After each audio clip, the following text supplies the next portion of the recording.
Amém.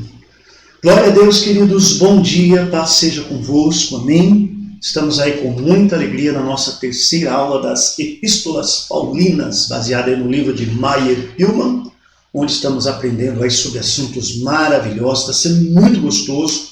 E eu quero já de antemão deixar claro que estudando aí essa terceira aula para compartilhar com vocês, eu me senti muito agraciado pelo Espírito Santo, pela presença do Pai. Foi muito bom. E eu quero que você esteja dando um feedback, como é que está sendo as aulas, está valendo a pena, conseguiu dar uma manuseada no livro. Eu sei que você tem muitos compromissos, mas conseguiu dar uma olhada no livro, conseguiu ver algumas coisas, amém? Bom, vamos iniciar orando, pedindo a Deus que venha abençoar nossas vidas, dando direção às nossas vidas. E eu quero compartilhar aqui do meu devocional de Spurgeon, um pouquinho com vocês antes de orarmos, porque aqui ele vai dizer assim, ele vai citar Judas 1:20, orando no Espírito. E olha que interessante, a gente está aí vivendo esse momento intenso pela vida da Manu, sabemos que Deus está cuidando dela, né? Esta semana tivemos alguns irmãos que passaram por procedimentos médicos e o resultado foi o cuidado de Deus na vida deles, em especial a Jaque, né, do pastor Marcos. Deus abençoe essa família que tanto tem nos abençoado aí, entendendo, compreendendo essa fase que estamos passando em relação à igreja e à escola bíblica, amém? E tantas pessoas, irmãos, tivemos aí pessoas que pediram, que passaram por adversidades, e nós vimos claramente Deus agir. E quando eu estava lendo esse devocional, eu pensei em lê-lo antes de orar, para você e eu entender um pouquinho, porque tem a ver também com a nossa aula, amém? Judas capítulo 1, versículo 20, Judas só tem um capítulo, né? Orando no Espírito. Note a grandiosa característica da verdadeira oração, no Espírito Santo. A semente de devoção aceitável deve vir do depósito do céu. Apenas a oração que vem de Deus pode ir até Ele. Devemos atirar a flecha do Senhor de volta para Ele. Esse desejo que Ele grava em nosso coração moverá o seu coração e trará a bênção. Mas os desejos da carne não têm poder de ação sobre ele. Orar no Espírito Santo é orar com fervor. Deus não ouve orações frias. Aqueles que não suplicam com fervor não suplicam de forma alguma. Da mesma forma, falamos do fogo morno como de oração morna. É essencial que ela seja quente como brasa. Orar no Espírito Santo é orar com perseverança. O verdadeiro suplicante acumula energia enquanto age e se torna mais fervoroso quando Deus portela a resposta. Quanto mais tempo o portão permanece fechado, olha só, mais veementemente o suplicante bate. Quanto mais o anjo se demora, estamos falando do ministério dos anjos nas quintas, né? Mais determinado o suplicante se torna em não deixar que o anjo vá sem abençoá-lo. Bela é aos olhos de Deus a inconveniência chorosa, agonizante e invencível. Orar no Espírito Santo significa orar com humildade. Falamos disso na quinta oração de Daniel. Pois o Espírito Santo nunca se infla de orgulho. Sua ocupação é convencer do pecado e logo nos curvar em contrição e quebrantamento de espírito. Nunca cantaremos glória nas alturas a menos que oramos a Deus das profundezas. Precisamos clamar das profundezas ou jamais contemplaremos a glória nas alturas. A oração de Jonas, que a pastora vai falar hoje, das profundezas a ti clamo, né? Orar no Espírito Santo é fazer uma oração amorosa. A oração deveria ser perfumada e saturada de amor por nossos santos irmãos e por Cristo. Além disso, deve ser uma oração repleta de fé. O homem só prevalece se crer. O Espírito Santo é o autor da fé e a fortalece em nós para que oremos crendo na promessa de Deus. Que esta bendita combinação de graças primorosas, inestimáveis e doces como as especiarias do mercador possam ser flagrante dentro de nós, porque o Espírito Santo está em nosso coração. Encerrando, abençoadíssimo Consolador, manifesta teu poder em nós, auxiliando-nos na fraqueza de nossa oração. Amém? Vamos orar então com fervor neste momento pela aula desta manhã, porque o tema de hoje tem a ver com a vida cheia do Espírito Santo. Tampei a imagem aí, perigoso aí. Pai, em nome de Jesus, nós colocamos nossas vidas diante da tua presença neste momento, agradecendo a ti por esta semana que se inicia, pelo teu cuidado se manifestando em nós. pelo teu amor liberado sobre nossas vidas, pela tua graça, pela tua paz, Senhor. Eu peço a ti agora pela nossa escola bíblica quadrangular, pela QSA, um lugar para a sua família. Peço que a nossa escola bíblica seja um lugar de aprendizado verdadeiro. Agradeço a ti pela vida da Manu, pelo teu cuidado sobre ela, pela vida da Jaqueline, o teu cuidado sobre ela, pelo pastor Gil, o teu cuidado sobre ele, por todas as vidas que esta semana receberam a nossa oração. Em especial agora pelo pastor Marcos, nosso diretor da escola bíblica, cada professor, cada aluno, cada pessoa que faz parte da escola bíblica. Abençoa agora este momento e que haja uma devoção sincera e verdadeira na prática do nosso aprendizado, em nome de Jesus. Que o Espírito Santo de Deus possa fluir em nós poderosamente. Amém, queridos? Vamos então à nossa terceira aula. Como eu ia dizendo, entramos no capítulo 3 do livro, né? E eu achei assim muito interessante estudando ele, que é sobre a vida cheia do Espírito Santo. Deixa eu ajeitar aqui a minha imagem, tá bom? Porque eu quero que você leia o texto. Eu não preciso aparecer muito, na realidade eu preciso aparecer pouco mesmo. A ideia é que você veja aí simplesmente a aula. Amém? Olha aí, entramos aí então no capítulo 3 do livro de Meyer Pillman, amém? Onde nós estaremos aprendendo, né, sobre esse cuidado do Pai sobre nossas vidas, amém? Que o Espírito Santo de Deus possa fluir em nós de uma forma linda, de uma forma eficaz. Espera aí que eu não estou conseguindo ajeitar aqui o que está acontecendo, né? Para que a gente possa vivenciar esse cuidado do Pai aí sobre nossas vidas. Amém? Queridos, esse capítulo, ele é um capítulo muito interessante porque ele mostra o cuidado de Deus, da presença do Espírito Santo em nossas vidas. Amém? E quando esse Espírito Santo de Deus se manifesta em nós, ele manifesta para uma atuação de aprendizado em nossas vidas, onde nós entendemos que o Espírito de Deus atua em nós de uma forma verdadeira. Amém? Quero que você agora, vou colocar aqui a imagem, agora deu certo, peço perdão aos irmãos, eu tive um probleminha aqui na transição da imagem. Amém? Então vamos lá, capítulo 3, a vida cheia do Espírito Santo. Amém? Texto base, capítulos 7 e 8 de Romanos. Não dá tempo da gente ler todos esses dois capítulos, mesmo que sejam pequenos, né? A gente precisa que você possa ruminar, né? A minha sugestão é, enquanto estamos falando em Romanos, vai lendo o livro de Romanos, a carta de Paulo a Romanos. Amém? Aí nós colocamos aí, o aliado na batalha contra o pecado, o Espírito Santo, né? Aqui ele vai dizer assim, os capítulos 7 e 8 de Romanos continuam o assunto da santificação, falam da libertação do crente, mediante o que fica livre do poder do pecado, e descrevem o seu crescimento em santidade. Isso é muito importante, irmão. Desenvolver uma vida de santidade. No capítulo 6, aprendemos que a vitória sobre o poder do pecado foi alcançada mediante a fé. O capítulo agora apresenta outro aliado na batalha contra o pecado, que é o Espírito Santo. Coisa linda, né? Como base dos ensinos do capítulo 8, vamos estudar os pensamentos envolvidos no capítulo 7. Paulo demonstra que a lei não tem poder para salvar e santificar, não porque a lei não seja boa. Deus não faria nada que não seja bom, amém? Esteja sempre atento a isso, amém? E sim, por causa da tendência pecaminosa da natureza humana, que é chamada de a carne. A lei revela o fato do pecado, a ocasião do pecado, o poder do pecado, a traição do pecado, o efeito do pecado e a malignidade do pecado.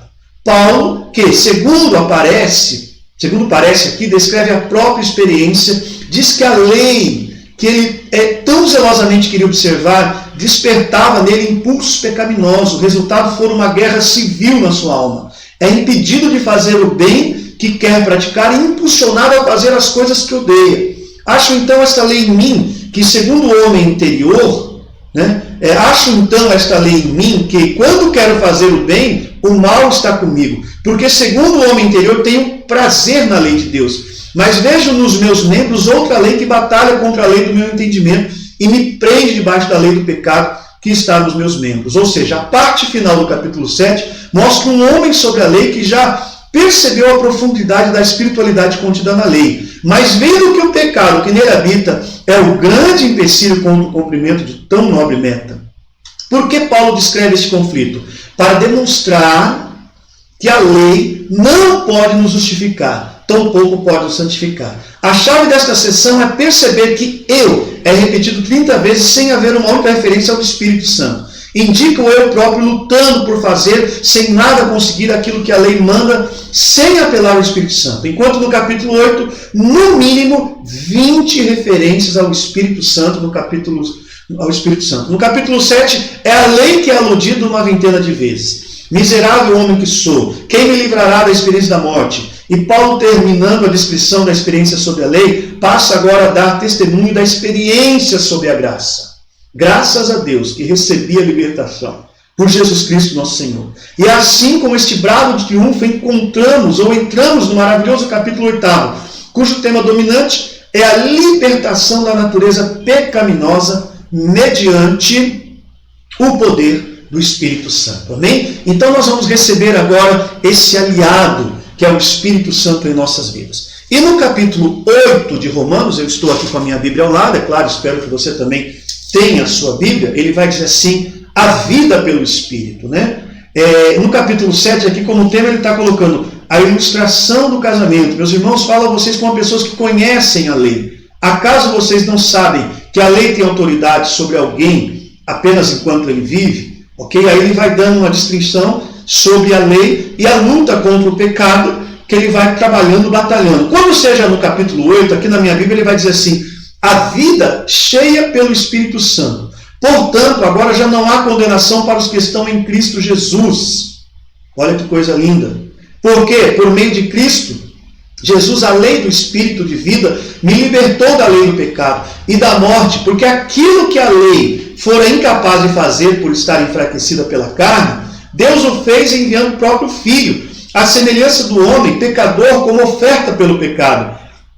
E assim condenou o pecado da carne, a fim de que as justas exigências da lei fossem plenamente satisfeitas em nós, que não vivemos segundo a carne, mas segundo o Espírito. Nós não podemos dar força ao pecado, força à carne, mas temos que viver de acordo com o Espírito. Aí nós vamos encontrar aí o poder do Espírito. Amém? Primeiro, o fato. Portanto, agora nenhuma condenação há para os que estão em Cristo Jesus.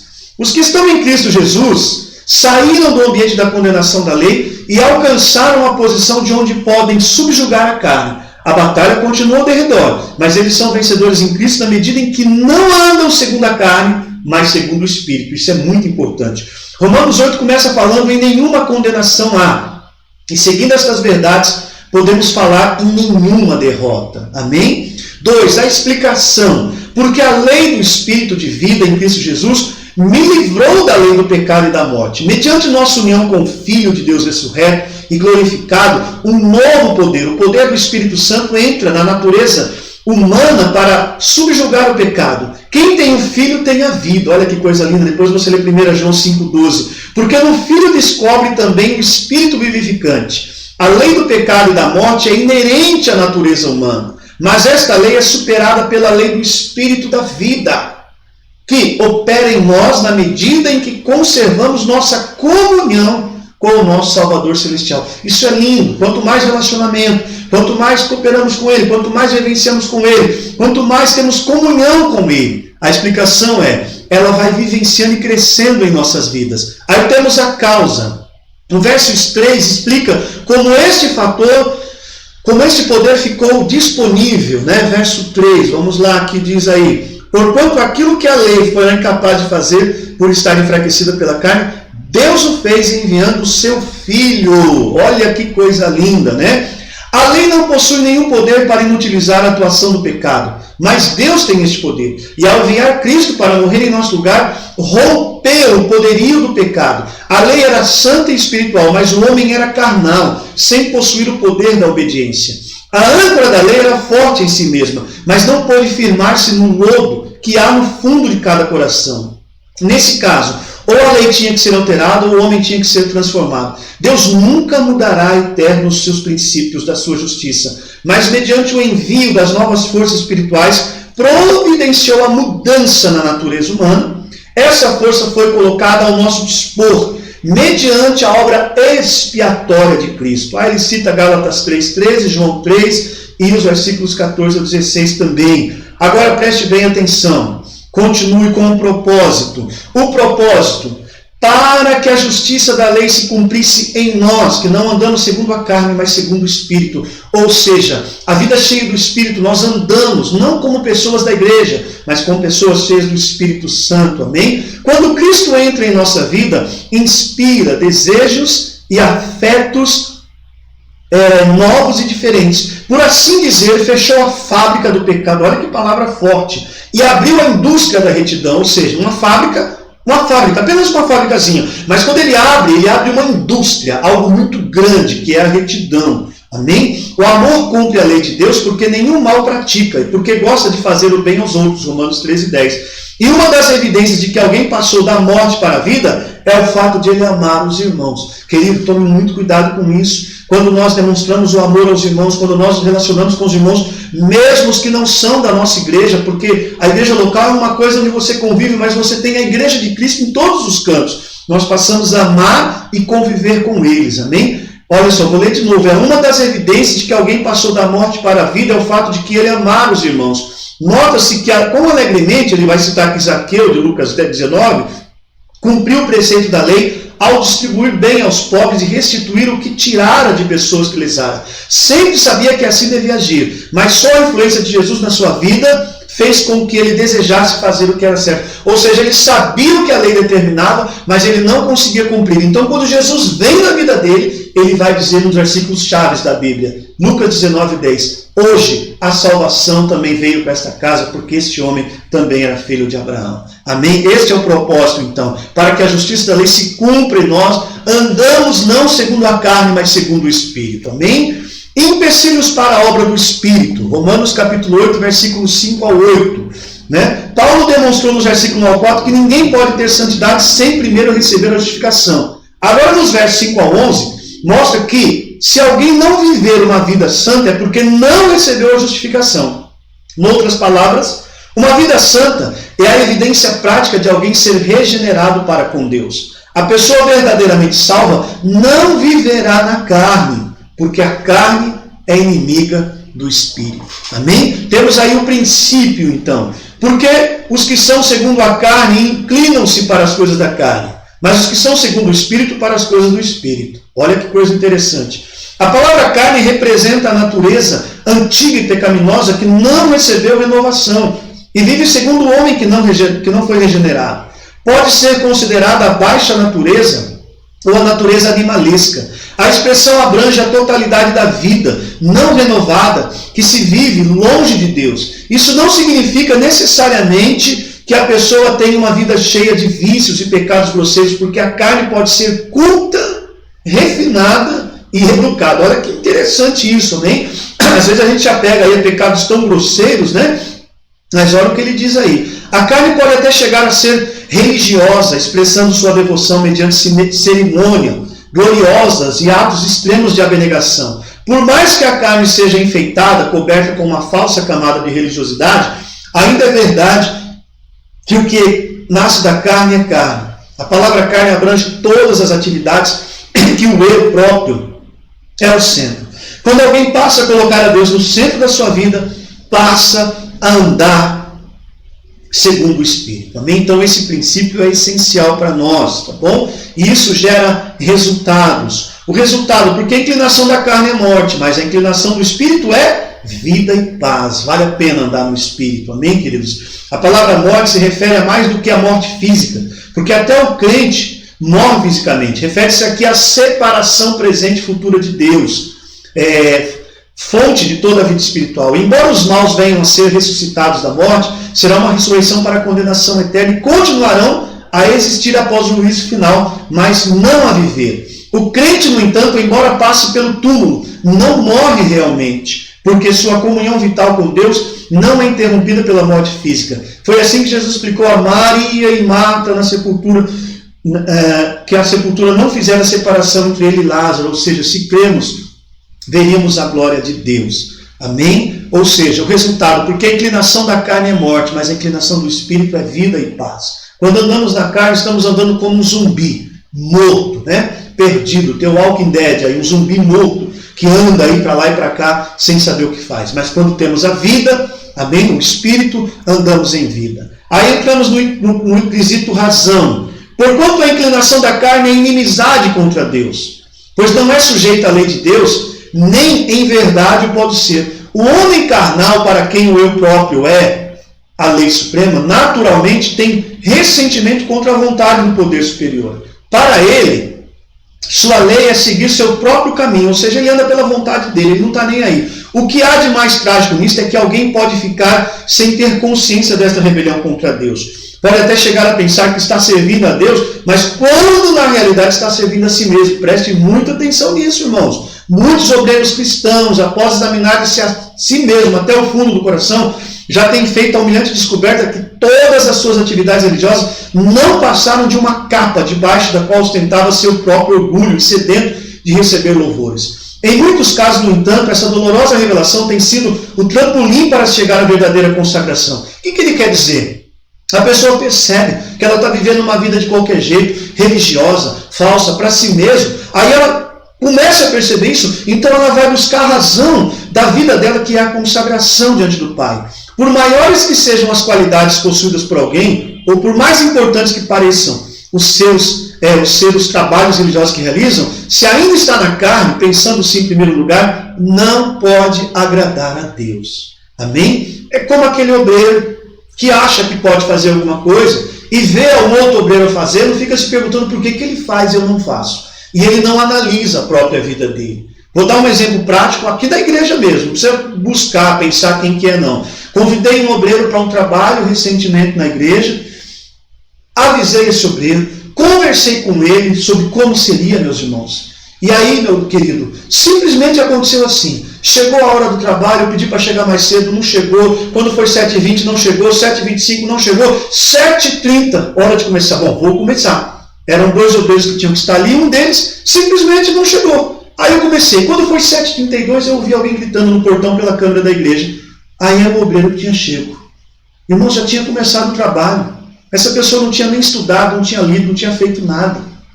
Aí esse mesmo obreiro chega em mim e fica falando, por que eu não prego?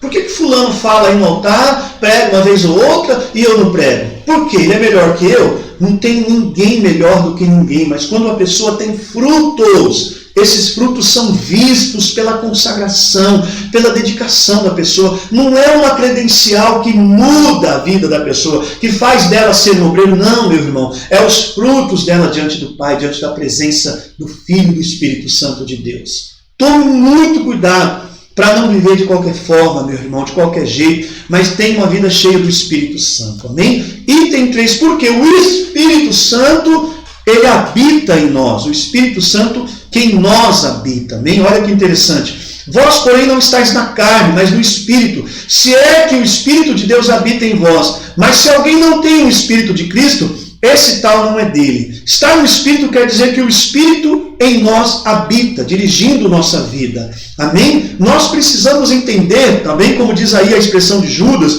que nós temos que andar no Espírito, caminhar no Espírito, porque Ele habita em nós. Essa interpretação significa que a pessoa não é salva se não receber o batismo do Espírito Santo. Não. Trata-se de duas operações distintas do Espírito. A presença em nós do Espírito Santo é vinculada à regeneração da nossa natureza. O batismo no Espírito nunca é vinculado à salvação, mas ao poder do serviço. Amém? Como saber se o Espírito é de Cristo, o Espírito de Deus e o Espírito Santo que em nós habita? Existem aqui distinções e diferenças? Não. As pessoas da Trindade formam uma unidade tão perfeita que não pode haver distinção. A presença de Deus chega ao nosso conhecimento mediante a operação do Espírito Santo, que não fala acerca de si, agindo sempre como representante dos demais da pessoa da deidade. Vamos lá. A vivificação dada pelo Espírito.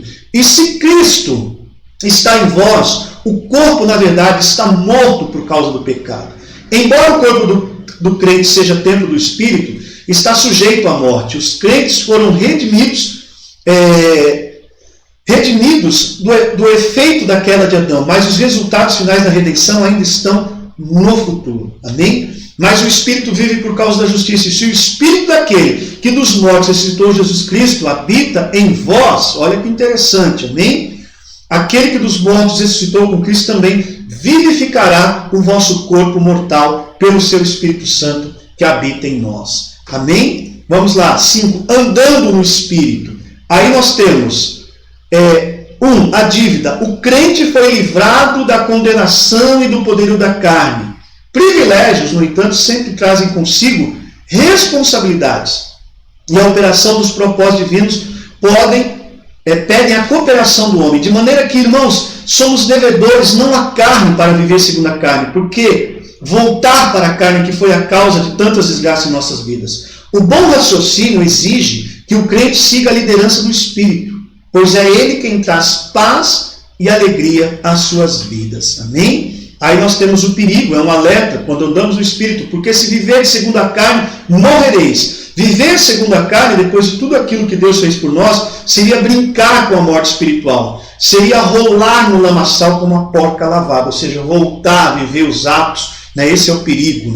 Temos então o dever, mas se pelo Espírito mortificares as obras do corpo, vivereis. Isso não quer dizer que devemos danificar nosso corpo físico mediante açoites e a fome, como faziam os monges da antiguidade, para crucificar a carne. Amém? Um ladrão com as mãos amputadas continuará sendo ladrão, enquanto permanecer no impulso do furto. É o coração que furta. Cobiça e comete impurezas. Mortificar os feitos do corpo é abafar os desejos pecaminosos, fazendo morrer de inanição e atrofia enquanto alimentamos nossa alma com o Espírito Santo. Não tenhais cuidados da carne em suas concupiscências. O crente não está na carne, mas a carne está com ele. Portanto, precisa de constante vigilância e abnegação. Ou seja, o nosso dever é ser vigilante e nos abnegarmos das coisas desse mundo. Amém? Vamos lá então. Item 6. A orientação do Espírito. Olha que coisa linda. Porque os que são guiados pelo Espírito de Deus, esses são filhos de Deus. Os que são realmente filhos de Deus demonstrarão ter as características da família. Leia 1 João 3, 8 ao 10 e Efésios 5, 1.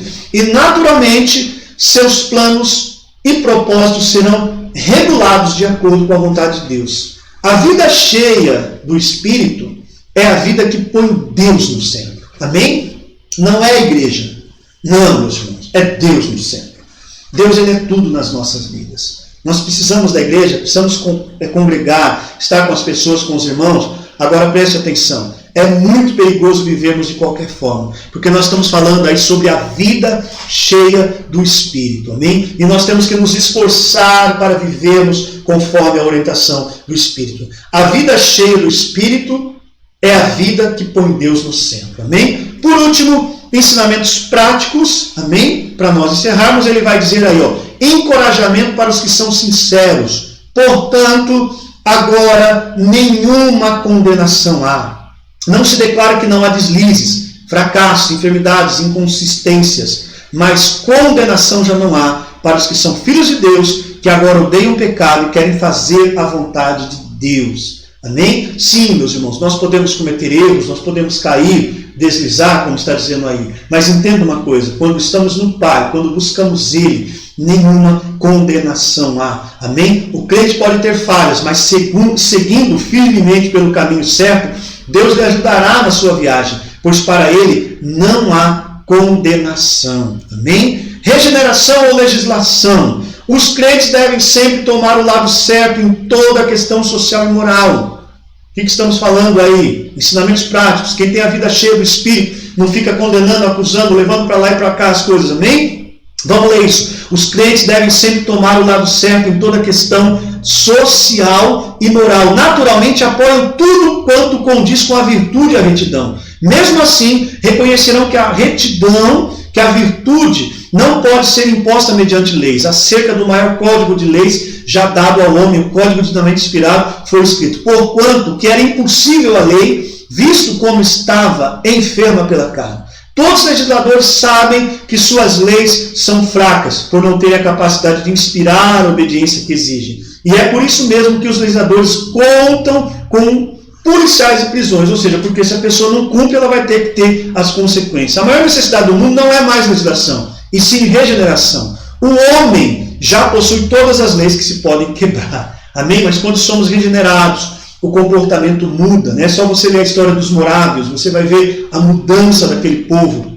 né? Quando chegou a palavra de Deus para ele ali, aconteceu uma mudança radical. Amém? Preste atenção, desculpas ou condenação, isso é muito importante. Muitas pessoas no seu desespero para vencer o pecado chegam à conclusão de que ele não é tão maligno assim e que faz parte necessária das nossas vidas, por desagradável que seja. Cuidado, preste atenção. A palavra pecado até foi banida do vocabulário de muitos pensadores modernos que falam em deslizes, indiscrições. Tal procedimento causa profundo distúrbio da distinção entre o bem e o mal, e seus resultados é chamar o mal de bem e o bem de mal. O que ele quer dizer aqui? Toma cuidado com isso, porque nós não podemos estar dando desculpas, porque senão haverá condenação. Ou seja, homossexualismo é homossexualismo, fofoca é fofoca. Amém? Ah, não, eu só comentei do irmão. É fofoca.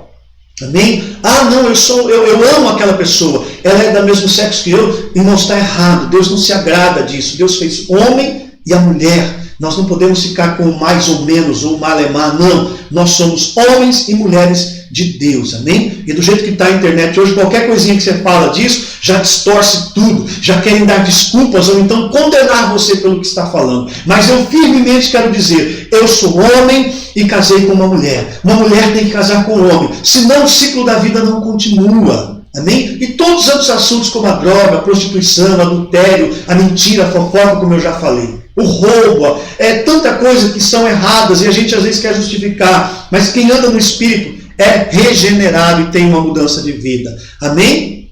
4. Não podemos salvar a nós mesmos. Paulo, ao enfatizar o fato de que a lei não pode santificar a natureza humana, não está desprezando a lei. Simplesmente a defende contra um conceito errado quanto ao seu propósito. Para um homem ser salvo do pecado, precisa de um poder vindo fora de si mesmo. Assim como um termômetro nada pode fazer para atingir a temperatura desejada, dependendo inteiramente das condições fora de si. Assim também, quem percebe que não está à altura daquilo que Deus dele exige, precisa da operação de uma força superior à lei, ou seja, o poder do Espírito Santo. Aí nós vamos entrar naquela palavra, é o Espírito Santo quem convence do pecado de todas as coisas. Amém? Para encerrar, aí o item 5, Deus é a fonte da santidade, eu mesmo. Vamos lá. Vencer o pecado não é uma questão de armazenarmos certa porção da graça divina.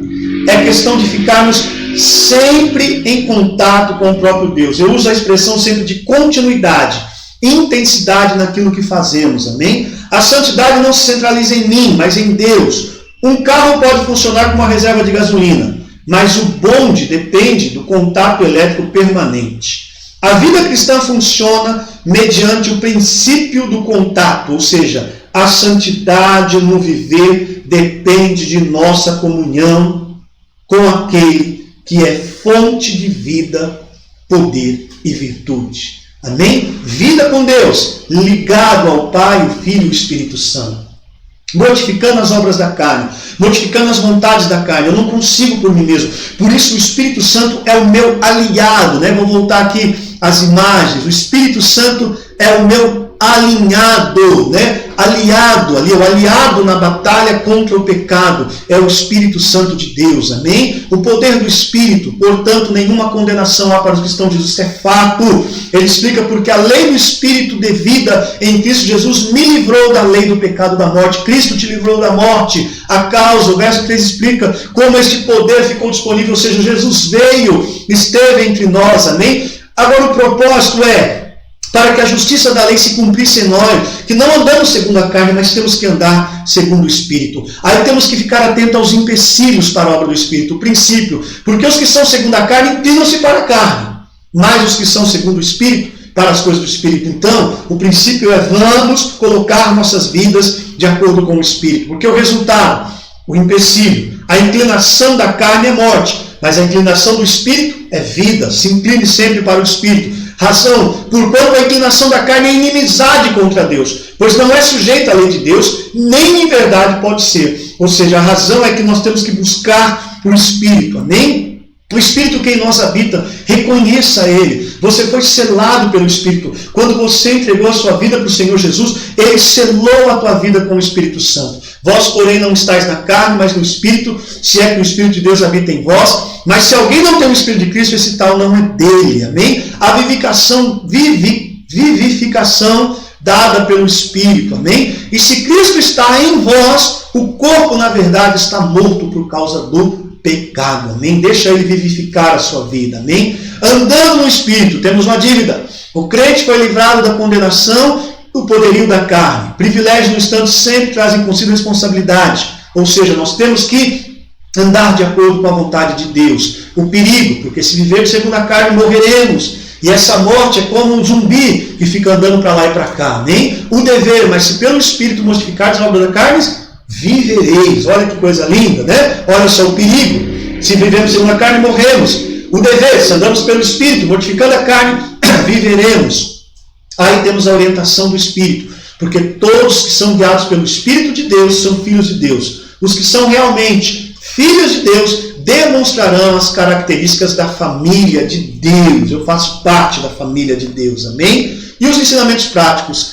Encorajamento para os que são sinceros, portanto, nenhuma condenação há. Se você está em Cristo, tem uma vida de santificação com Ele, não há condenação. Pode haver deslize? Pode. Mas preste bem atenção, nós temos que buscar ao Pai que nos ajuda a vencermos. Regeneração, legislação, chega de lei, chega de coisas que estão por aí. Por quê, meu irmão? Nós somos regenerados pelo Pai. Quando há regeneração, se tem os moráveis, a mudança de vida, a moral muda, a questão muda, amém? Desculpas, para de dar desculpa, porque as desculpas levam à condenação, ou ficar até mesmo condenando as pessoas. Muitas pessoas, olha, essa expressão é forte, no seu desespero para vencer o pecado, chegam à conclusão de que ele não é tão maligno assim, que faz parte necessária das nossas vidas, por desagradável que seja. O que quer dizer? O pecado está aí, o pecado está rodeando a gente, mas nós vivemos de acordo com o Espírito. Você é casado com uma única mulher, homem que está aí comigo? Há quanto tempo?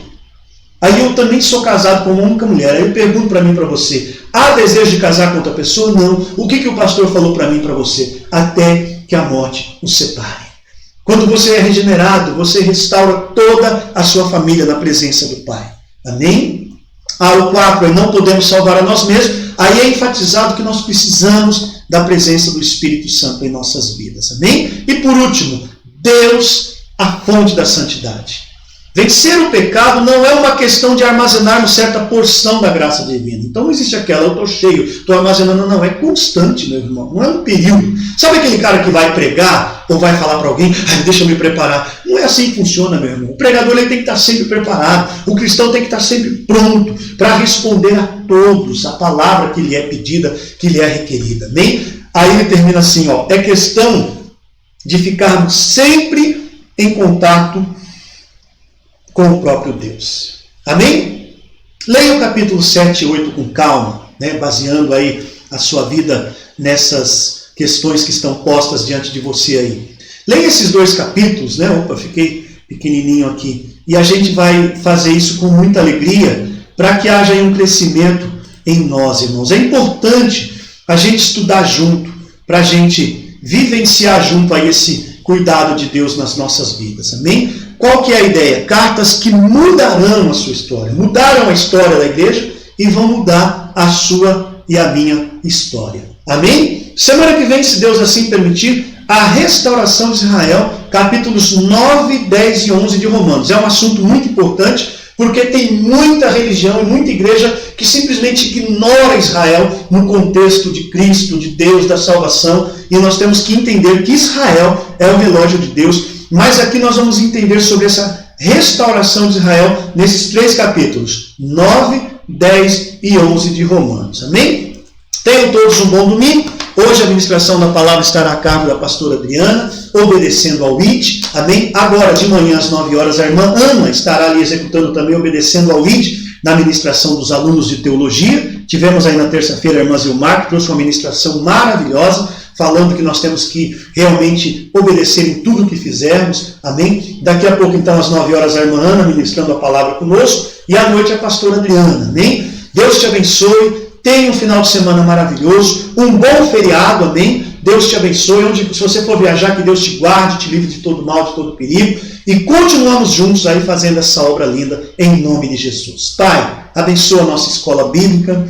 Obrigado pela vida do pastor Marcos, pela Jaque, pela recuperação dela e por cada vida, cada aluno. Que o que aprendemos aqui possamos colocar em prática, viver em prática isso. O que eu quero dizer com isso? Temos um aliado conosco que é o Espírito Santo de Deus, que nós possamos vivê-lo e viver intensamente uma santificação a cada dia na tua presença, em nome de Jesus. Amém? Paz seja convosco, Deus te abençoe, querido. É um prazer estar aí com você, é um prazer vivenciar aí essa alegria do Pai na presença da igreja com vocês aí. Que o Espírito Santo de Deus possa fluir aí sobre tua casa, sobre tua vida, sobre tua família. Amém? Paz seja convosco.